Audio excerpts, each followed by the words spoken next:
হ্যাঁ মা, এই আমি তোমাকে ফোন দিতাম। শোনো, আজকে আমার ফিরতে একটু দেরি হবে, তুমি একটু খেতে শুয়ে পড়ো। দেরি হবে মানে? আরে ফজলু মামা এসছে গ্রামের বাড়ি থেকে, বাসায় বাজার টাজার কিচ্ছু নাই। শোন, অফিস শেষ হলে জলদি চলে আসবি। আমি বাজারের লিস্ট SMS করে দিচ্ছি, আসার সময় নিয়ে আসবি। আগের দিন কিন্তু পচা মাছ এনেছি, এবার দেখে শুনে আনবি। আমি রাখছি। মা মা মা মা, আমার একটা জরুরি কাজ। মা ধরো, এই নাও বাজারে নিয়ে এসেছি, আজকে মুরগি এনেছি। এই বয়সে চোখের মাথা খেয়েছো, আর কদিন পরে সব ছাইপাশ খেলে শুধু চোখ না, লাংস কিডনি আর যা যা আছে সবই যাবে। তুই আমাকে চিনতে পেরেছো? গলা শুনে। অনেক একটা গুড নিউজ আছে। কি? আমাদের শিখার বিয়ে। কার? শিখার বলো কি? খুব ভালো ছেলে, হ্যাঁ টেক্সটাইল ইঞ্জিনিয়ার। ওর ছবি দেখে তো পছন্দ করেছে, ঢাকায় এসে এখানে সামনাসামনি দেখবে বলে। সামনাসামনি দেখলে তার পছন্দ করবো না। কত লক্ষ্মী মেয়ে আমাদের। সেটা তো ছবিতে। তোদের দুজনের ঝগড়া না সারা জীবনেও শেষ হবে না। আচ্ছা তুমি না চাকরি করো, তো আমরা তোমার বিয়ে খাচ্ছি কবে? মানে তোমাকে তো কোনো মেয়ে পাত্তাই দেয় না। মানে এমনিতেই না আমার মেজাজ খারাপ, তার মধ্যে তুমি যা শুরু করেছো। যাই হোক, কালকে দেখা হচ্ছে তো।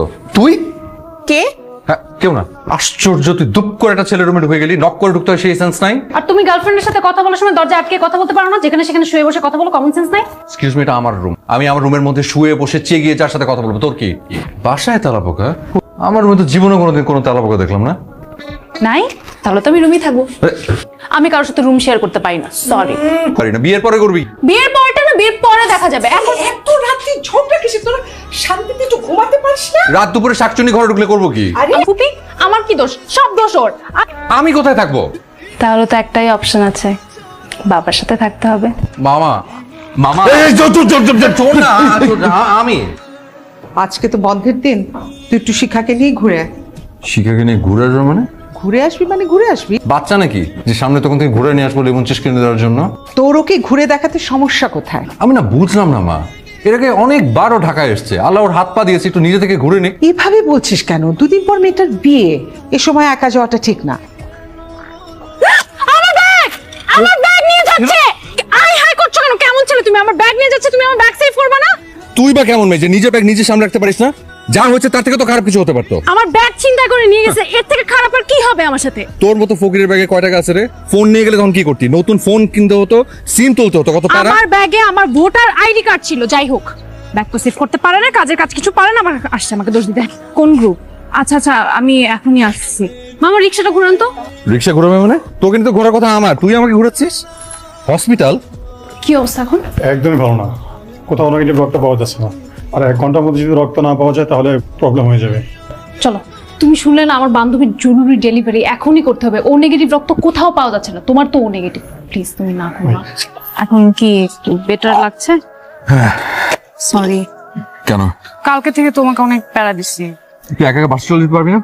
হ্যাঁ যেতে পারবো, কিন্তু আমি তো তোমাকে একা ছাড়ছি না। হ্যাঁ কাজ আছে, তুই চলে যা। আমি তোমাকে এইভাবে একা ছেড়ে যেতে পারবো না, আরে এটা তো অনেক আমি রিস্ক আছে। আমি ঠিক আছি এখন, তুমি আমার ঠিক, তুমি এমনিতেই অজ্ঞান হয়ে পড়ে যাচ্ছিলে রক্ত দেওয়ার আগে। আর তুমি এখন রক্ত দেওয়ার পর যদি পড়ে যাও রাস্তাঘাটে, তোমাকে বাসায় কে নিয়ে যাবে? আরে বাবা আমি বললাম তো একদম ঠিক আছে, আমার খুব জরুরি কাজ আছে। ডেট? এই যে আড়ি পেতে কথা শুনিস না, এটা কিন্তু একদম ঠিক না। আমি আড়ি পেতে শুনছিলাম না, কথাটা আমার কানে আসে। আমি তোমার সাথে যাই, তুমি যেখানে যাচ্ছ। আমি তোমাকে কোনো প্যারা দিব না, সোয়ার, আমি প্রমিস করছি। আমি বসে থাকবো আমার, কিন্তু তোমার শরীরটা উইক দেখে আমি বলছি। আর আমি যদি এখন বাসায় যাই, আমাকে 1000টা প্রশ্নের উত্তর দিতে হবে। তুমি তো তোমার গার্লফ্রেন্ডের কথা বাসায় বলো না। আমি কিন্তু মিথ্যা কথা বলতে পারি না। সো আমি তোকে চিনি না, তুই আমাকে চিনিস না। কে? ওভার অ্যাক্টিং করিস না। আমি ভাবছি বাসায় তোমার কথা বলবো। এত তাড়াহুড়া তো কিছু নেই। তাড়াহুড়ো কিসের? কেন তুমি চাও না যে আমরা বিয়ে করি? চাইবো না কেন, কিন্তু তোমার তো মাত্রই চাকরিটা হলো, একটু স্টেবল হয়ে নাও। কে ফোন করছে? বাবা ফোন করছে, ধরবো কিনা বুঝতে পারছি না। ধরো, আর্জেন্ট হতে পারে। বারবার ফোন দিচ্ছ কেন? বলেছি তো আজকে দেখা হবে না। হ্যাঁ হ্যাঁ জানি, কাল বিকাল 5টায়। হ্যাঁ হ্যাঁ, জলশিরি রেস্টুরেন্ট, মনে আছে আমার। আচ্ছা আমি পরে কথা বলি। তো কি হচ্ছে বলতো? রেস্টুরেন্ট থেকে বের হওয়ার পর তুই একটা কথা বলিসনি, হয়েছে কি? আচ্ছা তুমি কতদিন ধরে চিনো মেয়েটাকে? বিন্দুকে 1.5 বছর। কেন এমনি এমনি কোনো কথা জিজ্ঞেস করার মেয়ে তো তুই না। হয়েছে কি? তোর কি বিন্দুকে পছন্দ হয়নি? ব্যাপারটা পছন্দ অপছন্দ না, তাহলে কি? আমি সোজাসুজি বলি, হ্যাঁ বল। ও তোমার সাথে চিট করছে। শিখা, তুই আমার কাজিন, ছোটবেলা থেকে তোর সাথে আমার দা কুমড়ার সম্পর্ক। সুযোগ পেলে তুই আমাকে পচাস, আমিও তোকে ছাড়ি না সুযোগ পেলে। ওর ব্যাপারে আমি যথেষ্ট সিরিয়াস। এই ব্যাপারে কোনো ফাজলামি আমি আমি কোনো একদম বরদাস্ত ফাজলামি করব না। করছি না, আমি সিরিয়াসলি বলছি, আমি নিজের কানে শুনেছি। আচ্ছা তাই? এখন তোর আমার সুখ দেখে গা চুলকাচ্ছে। কই আমার তো জ্বলছে না তোর বিয়ের খবর শুনে। আমি তো তোর বিয়ে ভাঙতে যাইনি। জলশিরি রেস্টুরেন্ট চিনো? হ্যাঁ, কেন চিনবো না? ওর সাথে আমার প্রথম পরিচয় ওখানে। কালকে বিকাল 5টায় তুমি সেখানে যাবে, তারপর তুমি আমাকে বলবে আমি কি সত্যি বলছি নাকি মিথ্যা বলছি। আজকে এমনিতেই তোর সাথে ঘুরে আমার সময় নষ্ট হয়েছে, আজ তোর কথা শুনে আমি কালকে সময় নষ্ট করবো না। ফাজিল কোথাকার। জলশিরি রেস্টুরেন্ট চিনো? হ্যাঁ, কেন চিনবো না? ওর সাথে আমার প্রথম পরিচয় ওখানে। কালকে বিকাল 5টায় তুমি সেখানে যাবে, তারপর তুমি আমাকে বলবে আমি কি সত্যি বলছি নাকি মিথ্যা। তাহলে আগামী মাসের 7 তারিখ শুক্রবার বিয়ের দিন ঠিক করি, কি বলেন আপনারা? আলহামদুলিল্লাহ। তুই এত দেরি করলি? সরি মা, ওই রাস্তার মধ্যে একটু জানছি। আমার ছেলে। অনেক পরিচয় করে দিই, এ হচ্ছে তানভীর, গ্লোবটেক্সের ওই টেক্সটাইল ইঞ্জিনিয়ার। বসুন, আপনারা কথা বলুন। আমি ভেতরে যাচ্ছি। তুমি খুশি হওনি? কংগ্রেচুলেশনস। থ্যাঙ্কস।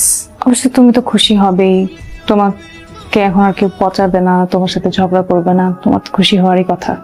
আরে দূর, তারপর তোর ছেলে পছন্দ হয়েছে? আছে ঠিকঠাক। রেস্টুরেন্টে গিয়েছিলে তাই না? না, ভাবতে পারিনি জানিস। তোমার অনেক কান্না পাচ্ছে। আমার যখন অনেক কান্না পায় আমি বাবাকে জড়িয়ে ধরে হাউমাউ করে কাঁদি। বিশ্বাস করে আমার মনটা অনেক হালকা হয়ে যায়, আমার কষ্ট অর্ধেক কমে যায়। তুমি অনেক ভালো একটা ছেলে। ভালো ছেলেদের সাথে খারাপ কিছু হয়, পরে সত্যিটা জানার থেকে আগে সত্যিটা জানা ভালো না?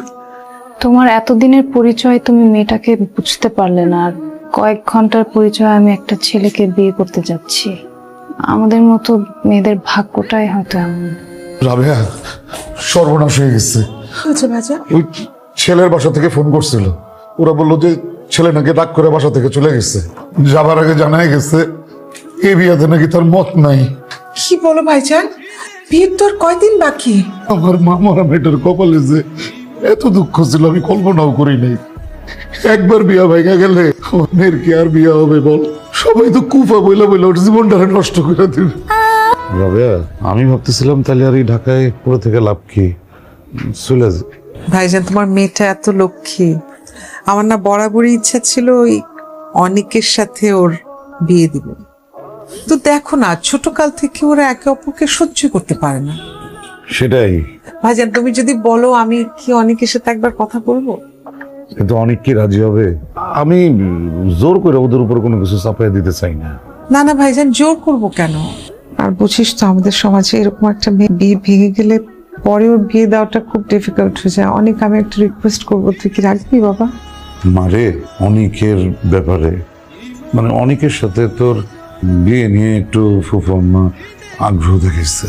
আমি জানি যে ছোটবেলা থেকে তোরা বড় হয়েছিস, দুজনের মধ্যে বনিবনা তোদের খুবই কম, কিন্তু এখন তো তোরা আর কেউ ছোট নাই। দুজনরে আগের চেয়ে অনেক ভালো বুঝতে পারবি। অনেক তো ছেলে হিসেবে অনেক ভালো। তোর যদি কোনো অমত না থাকে তাহলে তোর ফুফাম্মার আমি বলি তুই শিখাকে বিয়ে করবি? শিখার আমি খুব খুশি হবো, আমার জন্য করবি। ঠিক আছিস? চেষ্টা করছি। মন খারাপ? আমি তোমাকে কিছু কথা বলতে চাই। আমাকে কারো করুণা করার তার আগে আমার কথা শোন। আমি যেদিন বিন্দুর ব্যাপারে সত্যিটা জানতে পারলাম, আমার যে কি কষ্ট হচ্ছিল, মনে হচ্ছিল যদি কাউকে শক্ত করে জড়িয়ে ধরে একটু কাঁদতে পারতাম। তখনই তুই এলি, আমাকে বলি, তোকে জড়িয়ে ধরে কেঁদে ফেললাম। তখন মুহূর্তের ভেতরে সব কষ্ট কোথায় যেন হারিয়ে গেল। আমি না জানি না আসলে এই অনুভূতির নাম কি। হ্যাঁ, সবাই খুব খুশি, আমারও খুশি হওয়া উচিত, কিন্তু কেন যেন আমি খুশি হতে পারছি না। যতবারই খুশি হতে যায় আমার অনেকের ভীষণ মুখটাই মনে পড়ে। আমার মনে হয় কি আমার বিয়েটা ভেঙে যেও যদি ওর প্রেমটা ঠিক থাকতো, আমার থেকে খুশি আর কেউ হতো না। আচ্ছা, তুই তো অনেককে সেই ছোটবেলা থেকে পছন্দ করিস, কিন্তু এত বছরও তাকে তোর মনের কথাটা বলতে পারলি না। কিভাবে বলবো সজীব, ও তো আমাকে ছোটবেলা থেকেই সহ্য করতে পারে না। শিখার সাথে আসলে আমার অনেক দিনের রিলেশন? কি বলছেন আপনি? তাহলে ও বিয়েতে মত দিয়েছে কেন? আমার উপর রাগ করে। কি করবো আমরা কিছু বুঝতে পারছি না, তাই আপনার কাছে এলাম। মানে দেখুন, ব্যাপারটা তো এখন অনেক দূরে গিয়েছে। আমি জানি যে সারা জীবন আফসোস করা থেকে যদি আমরা সাময়িক কষ্টটা একটু মেনে নেওয়ার চেষ্টা করি তাহলে তো সেটা সবার জন্য ভালো হয়, তাই না? ঠিক আছে, দেখি কি করা যায়। Thank you so much. এগুলো তোমার প্ল্যান? Everything is love